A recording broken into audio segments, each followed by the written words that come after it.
Hello, everybody. Welcome back to another Luck of the Draw podcast, episode 7. And today I'm doing something a little bit different where instead of taking a look at like the meta as a whole, I mean, still kind of, but breaking down individual cards or breaking down on individual sets like I have been, I'm going to look at a tournament as a whole. I'm going to be looking at the PDX CEDH at Guardian Games tournament that happened on March 7th. This was a 71 player tournament that happened I believe last week, and I was looking at the top 16 of this tournament, and I was really intrigued by a lot of the Fringe decks that you saw make the top 16. So I invited another collaborator to come on with me and assess this tournament. But before we get into that, there are a few housekeeping things I want to get into. If you want to be part of any of the podcasts or any of the gameplay videos that go along here at Luck of the Draw, you can go down to the Discord in the description. They'll be posted there. And if you like CDH content like this, please consider liking and subscribing, because that tells me and all the other content creators that I work with that you like watching these videos and I continue making more of them. So without further ado, the content creator I have today is named Riley. Riley, you can say hi. Hello there. And tell us a little bit about your channel and just what you do over at your channel. What you do. Yeah, so I make videos on my games that I play.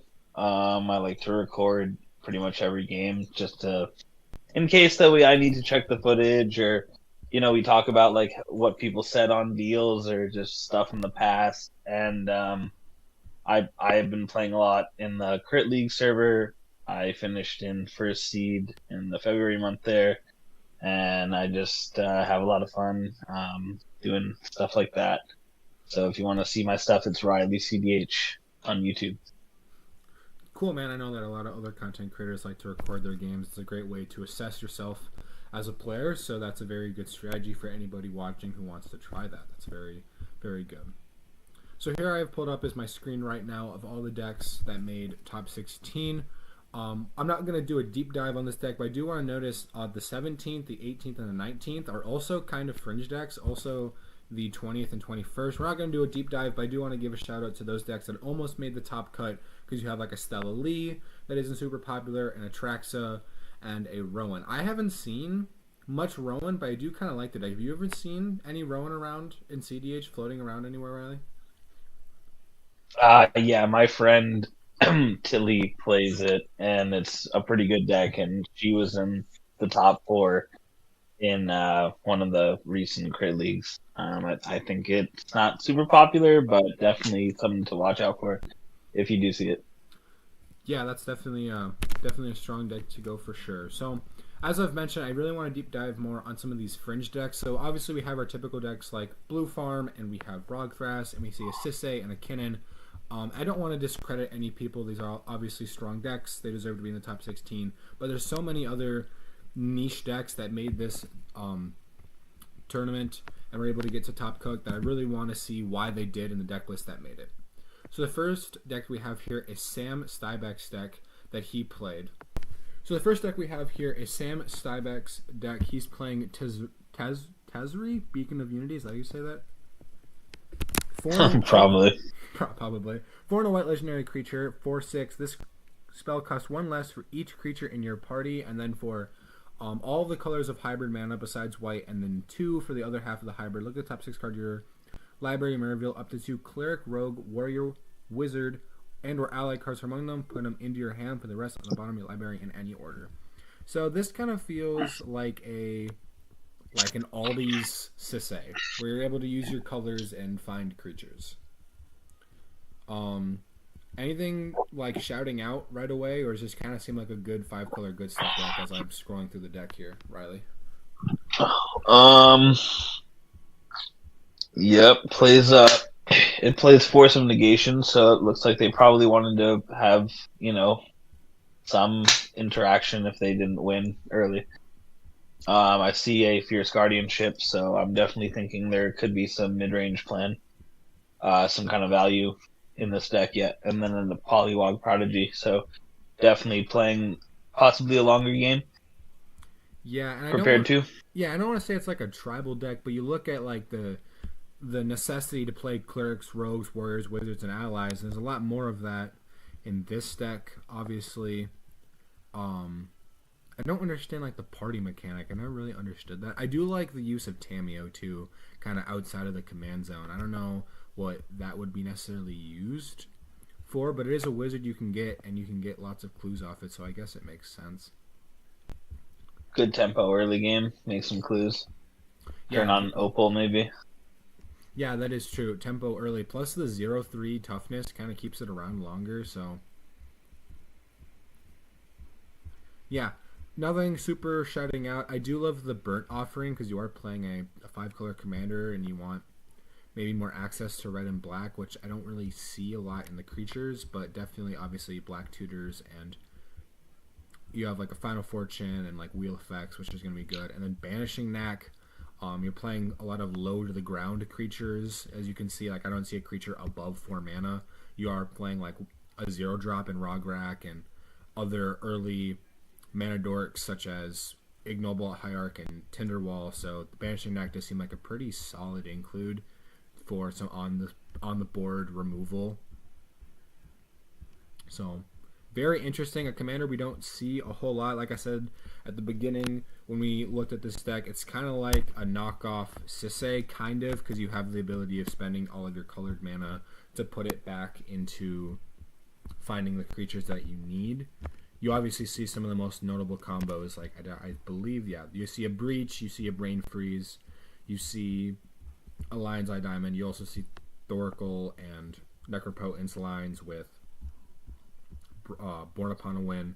So very just good stuff, kind of 5-color decks. Do you think good stuff 5-color decks are any good? Do you think they're worth the try if someone is, looking for a deck to play, or do you think they're just not really like a necessity to have and you should just be playing the theme of the deck rather than playing good cards? What do you think?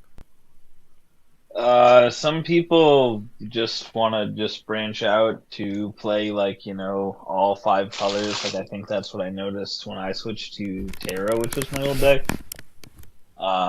It's a lot of fun to be able to play any card you want. I definitely think that there's some kind of development in this deck to maybe jam the commander early and then Burnt Offering into like a Nas or something. Because it looks super turbo heavy. Looking at the rest of the list, because they got Necrodom and all that. So, but 5 colors fun. You don't really. I guess you can just choose any commander. I've seen people play Ur-Dragon.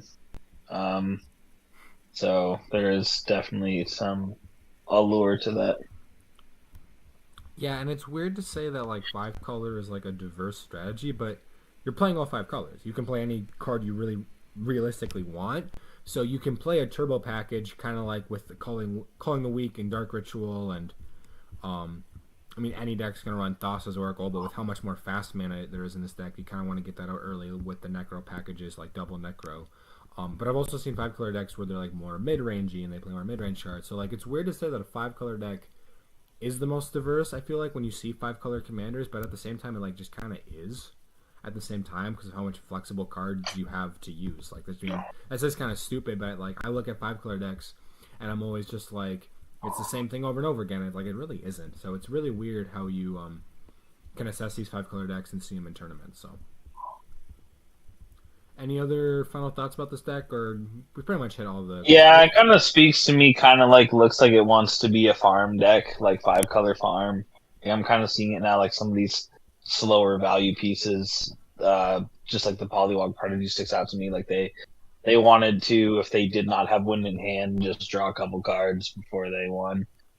Yeah. And I think Archivist is fine over Wan Shi Tong, just being easier to cast and doing relatively the same thing. Yeah, pretty much. So next deck we have is Intrepid's Zirda the Dawnwaker deck. 1 and 2 Boros hybrid mana. It is a companion, but we're playing it as the commander. Activate abilities that aren't mana abilities cost 2 less to activate. This effect can't reduce the mana to less than 1 mana, and then you have 1 to tap. Target creature can't block this turn. So Boros artifacts. We usually see artifacts as a strategy, mostly in blue. First notice as you play the Chrome Dome, which is a new kind of card that I didn't assess in my Teenage Mutant Ninja Turtles set review, but I definitely was on my board. And a couple other really cool activate ability effects throughout Boros. I first heard about this deck when it won the, don't remember the name of it, but it was a big tournament in Nevada, like last year, I believe. I'm trying to think of the name, but this was definitely a deck that has not shot up in popularity, like it's broken the meta or anything, but I think with the growing popularity in CDH, there's all these like weird fringe commanders that are just seeing more play, so that's why we see them more in these top cuts, which is really, really cool. So, what do you think? Do you think this deck does it hold up in the meta? Have you played against it? What are your thoughts? So I've seen Boros Wayne do a lot of playing on it, and they just had a top 4 finish in the January Crit League. The deck has the ability to win early, and it can also put out stacked pieces or just be annoying. I'm not sure if this build has any annoying artifacts in it. Yeah, I can see some already, like Vexing Bauble and Soul Cauldron. So there's just a lot of tool. There's a couple of buttons there you can gamble for. If you want things to go slow or kind of play at your pace, there's some good politicking with the deck. The interaction pieces are pretty good. The red, yeah, Red Blast, Reprieve, Soul Partition. I have seen it. Yeah, I think that a few people play it.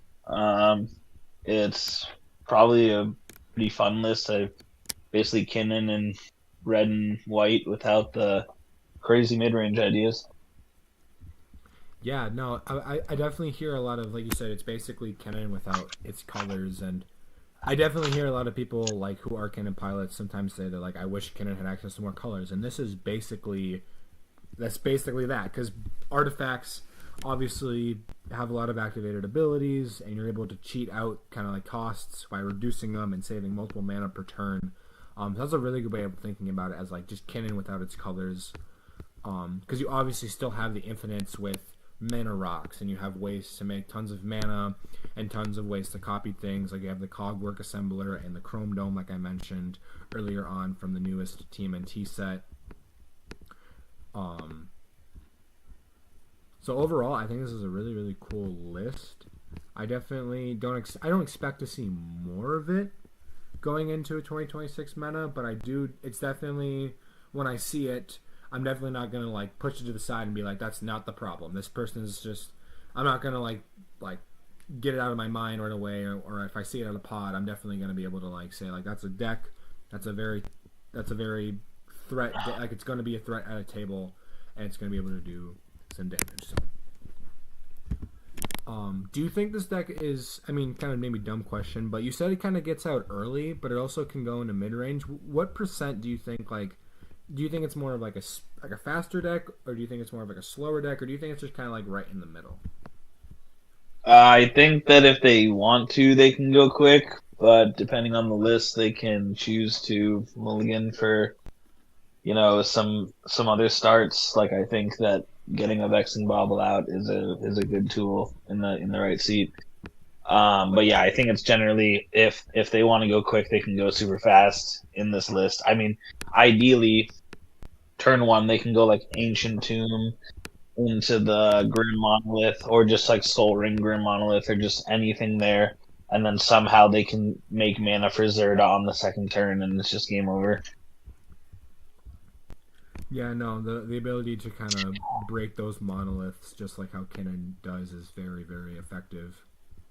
And another card I want to look at, and just kind of like the effect, Energy Refractor, being able to filter all that mana into mana of any color. I've been seeing more filter effects, not just in decks like this where it's needed to make all your colors, like if you really need to, like red and white, but also Kennen, because you want to be able to use color mana on all of your Kennen activations. So I think that's a very interesting effect, like filter effects that get your mana of any color for 2 any colorless mana. I've seen some Kennen pilots play it on non-human creatures so that they can go their way into it on a couple activations, and then they're like, well, I already have Basalt, and now I can do infinite activations to win through however you like. So those kind of effects I've seen a lot more of, and I do think they're going to be growing in popularity as decks like this kind of shoot up where we need colorless mana to be turned into colored mana. So a deck very similar to the last, just without the red. We have Oswald Fiddlebender, 1 and a white legendary creature, 2/2 gnome artifact, and for 1 white mana you can sacrifice an artifact, and it has Birthing Pod text where you get another artifact with mana value 1 plus the sacrificed mana value of the artifact that you sacrifice. So it's like a Birthing Pod effect where you sacrifice something, get something that's 1 plus mana greater. I would argue that this deck isn't turbo per se, but pilots can definitely get out very fast starts where on turn 3 they can be pushing, maybe even turn 2, getting out the right artifacts, the 1-drop, the 2-drop, and then the 3-drop, and that's basically could be game over from there. I do love noting out the Skateboard is a really, really cool card to see. You tap target permanent. That ability just seems really broken on a 1-drop artifact that can be tutored or reduced to 0 mana just to tap something down. That's a card I've seen everybody kind of talking about if it's good or bad. I haven't personally decided if it's good or bad, but the Skateboard is definitely a cool card to see in this list. You're obviously running tons of artifact synergies with mana reduction, and ways to get out untaps of creatures and stacks pieces. And another thing too, like I said, like the turbo package of running less lands seems pretty cool, because turbo decks tend to run less land because you're running more mana, as we see across all these artifacts. So any key points that you think that this deck kind of shines in? Yeah, so it looks like, you expect people to be playing really greedy, maybe Storm-esque lines, like, Rao's big right now, and T and K, and even Rogthras plays some non-creatures and Kinnan, and you can kind of get these turbo decks, basically hit a bunch of the meta with the Dampening Sphere, with the Thorn of Amethyst, even Chalice could be devastating. You definitely can just get your thumb out and just put some problems into play, and then you have the option of sitting there and getting to play your game. So definitely I can see the angle where you just want to get that piece in and start to focus on winning them once people are slowed down. Yeah, and I love the versatility of all these 1-drop artifacts, where it's like if you're playing against a graveyard deck, you have Grafdigger's Cage. If you feel like you're trying to push a little bit more and you just need a little bit more like energy or ways to get out more artifacts, you have Peter Parker's Camera, copy that activated ability. You have the Skateboard, tap something. You have Portable Holes, removal. You have all of these equipment effects that protect your commander and protect any of your other creatures. You have Candelabra of Tanas for extra mana, or maybe probably infinite mana with the way that this deck is built, or these other 1-drop effects that have huge activation costs to deal damage to creatures and players, and there's just so much versatility in a deck that you're able to tutor with in your command zone. And one thing I always say to people is that in a command zone you want 3 things. Not all 3 at the same time, but one of the 3. You want mana, perfect example would be like Cannon or Rograk, because you can sacrifice Rograk or tap it with something, or obviously Cannon because it doubles all your mana. You want value, such as like card draw or a way to get out value more than your opponents, or you want a way to win the game as a combo. And I think the last 2, the combo piece being a command zone to tutor a bunch, and the ability to have a value engine where you can also kind of play more into the mid-range with all these kind of stack speeches is really, really good. What do you think? Yeah, they got some. There's a lot of spur boots. Giving haste is interesting. I was just peeking at the list myself. I see Glass Casket, Disruptor Flute, definitely a couple interesting more removal pieces. I think this is a deck, and Trinisphere, probably plays a lot like Stax Magda, where after you slam the Stax piece in, you can just win right after. Get like a quick mana start. Even just like Mana Vault Tezzeret could be pretty gnarly. they have the turn 1 Mana Vault Tezzeret into Trinisphere line, and then you're kind of just, way ahead. But with these haste artifacts in there as well, see Pillapala, Marvin, I think it's a deck that can just win out of nowhere after scrolling through the deck a bit. For sure. I love it.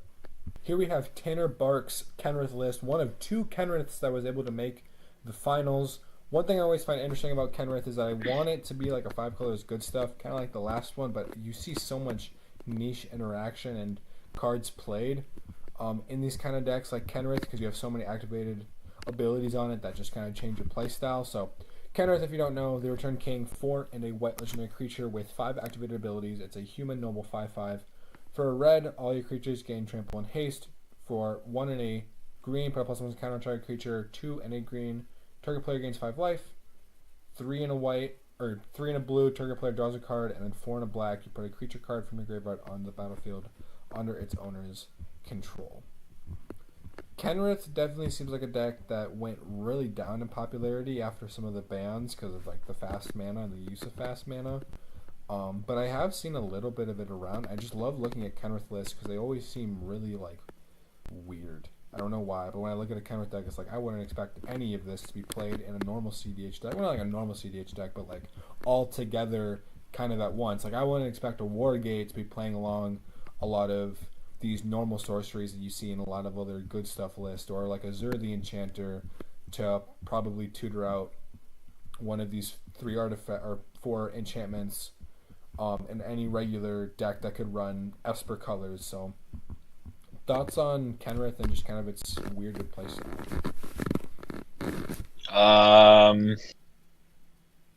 Well, this doesn't appear to be the Turbo Kenrith that I see flying around. So could be just, I think if you're smart and you want to interact or play table police a bit and help make smart decisions and play on the stack, you can get a really good game with Kenrith and opens up a lot of cool lines like resurrecting a Ranger Captain or just being able to deck somebody out if they play a Thassa's console on you. It's kind of cool. Yeah, the versatility of Kenrith is definitely what makes this deck worth the while of saying that you can run a lot of this like more nifty cards. Like you wouldn't expect like a Warren Soul Trader line or a Chatterfang, like a 5-color deck. That's mostly like a what's the color? White, green, and black. What's the color combination? You're talking about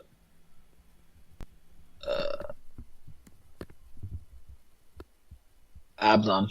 Abzan, yeah, that would be more like an Abzan combo. And there's like a lot of these like 3-color like kind of mixes in the deck where like Delny is more like an Esper card, kind of more just Orzhov in general. But it sneaks its way into this deck to copy all of these lower power creatures, which you have plenty of. I do want to see, because this definitely seems you are playing Gaia's Cradle, which obviously, but there just seems to be like a slight Gaia's Cradle kind of theme with like the Cloud of Fairies and the Wargate to search it out. That seems really, really interesting. And maybe Wargate can be used for other things, but typically in a Wargate, you usually have X's 0 to tutor up lands. So kind of like, not like, and you know, have like Snap over anything else. Has like a bounce effect over like, say like a Chain of Vapor. So there seems like to be like a small Cradle package kind of put in this deck a little bit. So that seems pretty cool. Yeah, I'm seeing that Ewit Eternal Snap combo in there. Yeah, so totally cool deck. You said there's been more like Kenrith like turbo options. Like what do decks like that look like? Yeah, so people have been playing like literally 5-color turbo just in the suit of Kenrith with Necro and Nas and just kind of, you sit down. I think I'm not sure what makes them play Kenrith. I just know that I've seen people playing turbo in it. probably just another 5-color shell where they can just, for some reason, they want to play Kenrith. I guess I haven't seen too much of it, but I have seen it.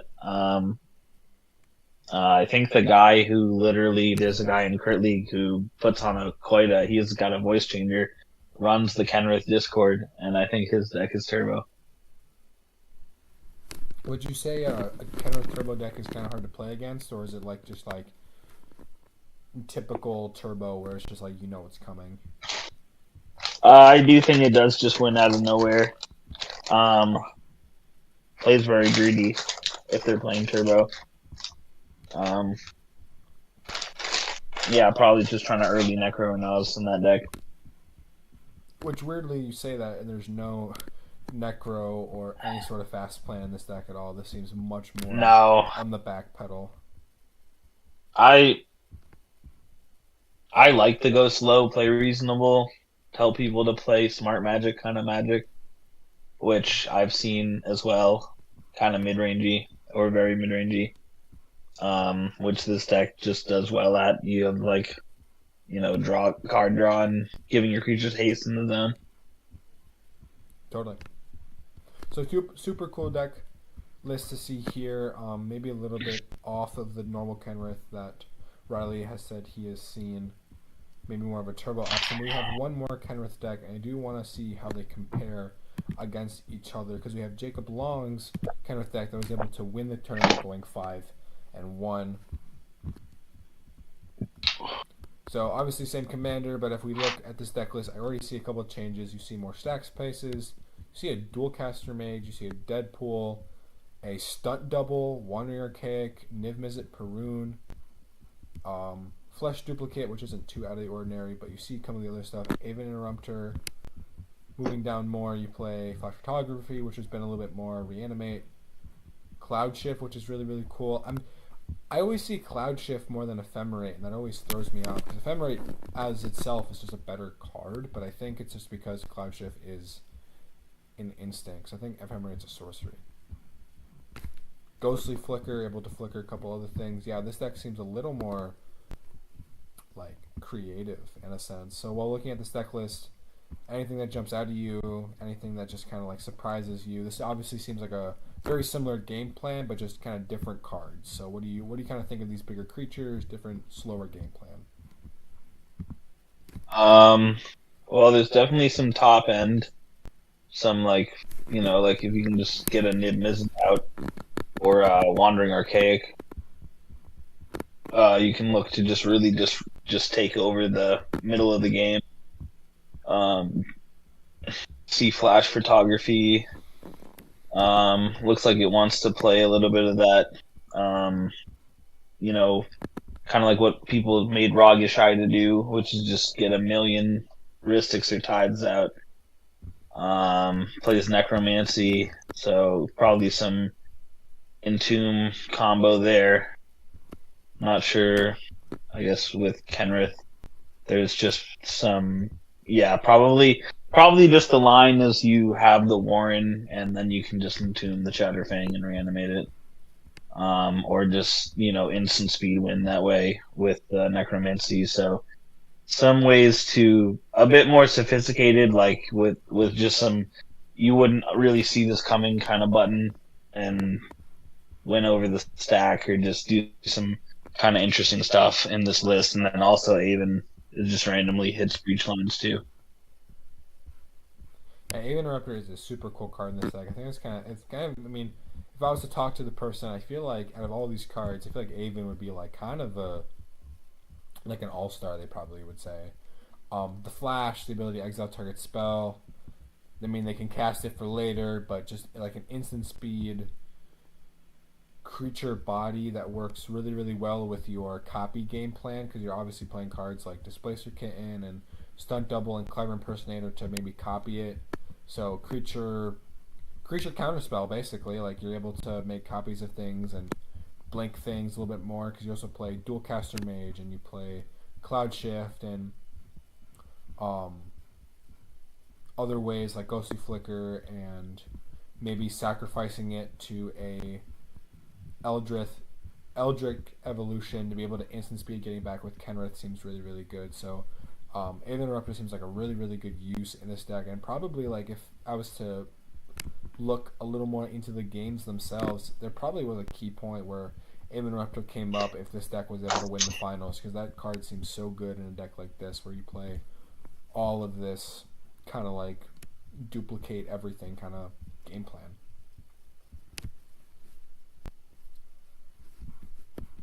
Yeah, I think if you like to talk and you like to, run the table or keep people kind of, playing smart, this is a good deck to kind of police from and then just take the game when you're ready to win. Yeah, Kenrith is definitely a really good political tool. I can get behind that with how many, like, the versatility you can use in all 5 colors and just the way that you play it. So definitely very interesting list, and congratulations to this player for making or winning the tournament, being able to make top 16 into the finals with a 5-0 or 5-1-0 record, which seems very, very good and a very, very nice deck building. This definitely seems like a deck that they have mastered, maybe not to heart, but there's a lot of Brewer's advantage that comes, it looks like, a lot in this deck, because you play so many I wouldn't say off meta, but just kind of like off to the side meta, where you don't see a lot of cards like Necromancy. Really only seen mono black decks as recursion pieces, or some of these 5-color lands that kind of seem bad, only really seen in Sisay or other 5-color decks. Obviously, you're playing 5 colors, so that makes sense. But one last thing, looking at this deck list, I do just want to look at maybe a little bit of the meta breakdown. I looked at a little bit of this earlier, but you obviously can see that Blue Farm out in front. You still have Downright Thrasios making a big impact on the format. A little bit less Cannons than I would expect. I know Cannon is kind of everywhere, because every time I load into a game on Spell Table, it always seems like there's going to be a Cannon out there just running wild and trying to play. So there's always like a Cannon pilot on there. So I'm very kind of surprised to see it doesn't have more entries. But this does seem like a tournament where it has very singleton kind of commanders. Like there's a lot of people not running as many of double commanders. Like you don't see multiple Arkham Daxums or multiple this. Like everything seems like a one-off, which seems actually pretty cool. But huge shout out to all the players. This episode is definitely devoted to some of the Fringe CEDH, and because Fringe is my favorite way to play CEDH, not like all the time. I still have a Rock Thrust deck that I like to kick out or get out and be able to play with it off and on, but Fringe has definitely been on like the hot seat, me playing Burgrid or me playing other decks. So it's really cool to see Fringe decks kind of showing up, and I've kind of like leaned away from saying Fringe because I've said earlier in the video, but there's so much popularity now in CDH where there's so many people trying a deck now. Like there's more Kenrith players, more Zerta players, or Oswald players, and we're going to be able to see them make tournaments more often. So do you kind of agree with that Fringe is kind of like, not like a dead term, but just kind of like maybe a term that shouldn't be thrown around as much because there's just more people trying out decks, and it's like you see them more and more now? I will say that well, obviously it's proven that, people can win on, less like people have won on the Malaran food chain combo or just other decks. Like I used to do really good on Glarb, so I think there's a home for other ideas. But I will say if you just take time, learn what other decks are doing, and learn like the lines they use to win, and you just sit in that game and you can keep track of where everybody's at. You know how Time wins, how Ral wins, how other decks win, and you can interact at the right time, and you play a little bit of interaction, and you can win with these decks. Yeah, for sure. Like the interaction at the right time, like the Ava Interrupter with all those copy spells seems like a very good example of that, of being able to put it down, stop something, clone it at the right time to get something back out again. Because you see a lot in these top 16s. I mean, you obviously have 2 Rock Thrusts and 3 Blue Farms, so these kind of interaction plans where people obviously know where to interact with these decks the best. So that is a very, very key piece, I think, of right now. in CDH is like when to interact, how to interact, and the best like way that you should be able to interact. Is it, do I play a bounce spell? Do I play a counter spell? Do I just destroy the thing?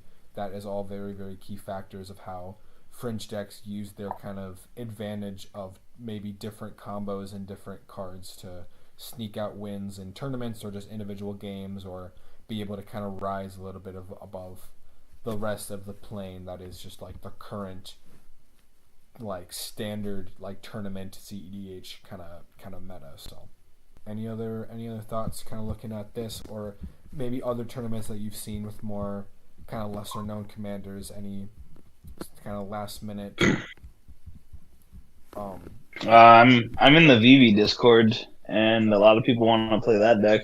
I think that it's definitely not super, like, there's been some work done on it, but it's not like a super, like, it's a well-known deck, but it's not well-known, you know what I mean? Yeah. And yeah, I mean, people are trying to win on it, good players, and make a name for it, and it's a deck that you kind of want to gamble on your opening mulligan and try to win really quickly. So fun ideas, you know, experiences you may not get in other lists where you just have these mainline tempo lines, or just want to play the Ristic Slot Maid that maybe you want something different and you want to attack sooner, or you know, get a different feeling for things other than Underworld Breach, LED, Brain Freeze. Yeah.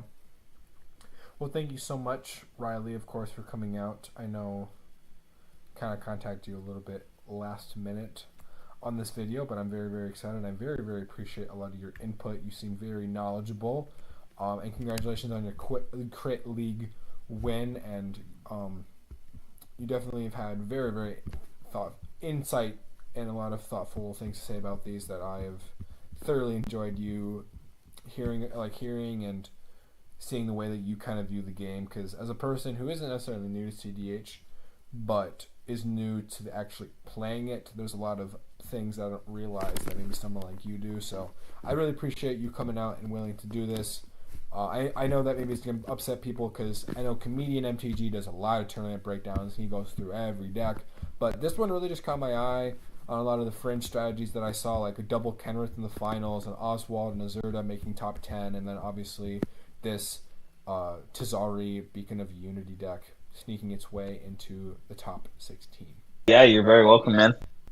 If you like watching CDH content, feel free to go check out Riley's channel. It will be in the description, or you can check it out in the little collab corner where it shows our channel profiles. If you want to go check out any of the Discords that we have mentioned, I'll probably put a link to the Crit League where you can find Riley playing, or you can go to my own personal Discord, Luck of the Draw Discord, if you want to be part of any of the podcasts, like joining me to break down current CDH metas, or maybe you want to break down a tournament with me, or just be part of the channel, or come out for gameplays. We're always welcoming new content creators and people to show off what they have and what they do best in CEDH. So if you stuck around this far, thank you for watching, and keep on grinding.